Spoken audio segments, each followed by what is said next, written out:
Mummy મેં વિચારી લીધું છે, હવે હું વકીલ બનીશ. વકીલ બનવા માટે તો છે ને તારે જાડી જાડી ચોપડીઓ વાંચવી પડે. આ 2 વર્ષથી તારાથી 2 ચોપડી નહીં વાંચાતી, તું હું વકીલ બનવાની હતી? અરે મમ્મી તું જરાય ચિંતા ના કર, મેં LLB ની છે ને બધી તૈયારી કરી લીધી છે. બોલ, મેં જો જોલી LLB 1, જોલી LLB 2, જોલી LLB 3 અને સાંભળ દામિની મૂવી તો મેં 10 વાર જોઈ લીધું છે. એટલે હવે તો મને વકીલ બનવામાં તો કોઈ રોકી જ ન શકે. ઈ બધાય પિક્ચરો જોવાથી છે ને તું કઈ વકીલ નહીં બની જાઈશ. તું અહીંયા મારી સામે આટલી બધી વકાલત કરે છો ને, હાલ હું તને સવાલ પૂછું તું મને જવાબ દે.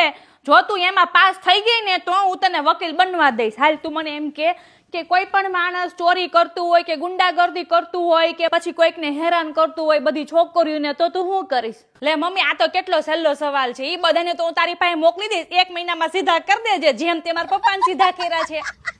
મારે ઈ બધાયનું શું કામ છે? આ તમે બધાય કઈ મારે ઓછા છો? લ્યો બોલો, અહીંયા હું મોકલી દઈશ. મમ્મી તું 2 ઝાપટ મારી દેજે. અહીંયા વકીલની સામે હું બોલીશ, ન્યાય તું મને લઈ જઈશ હારોહાર.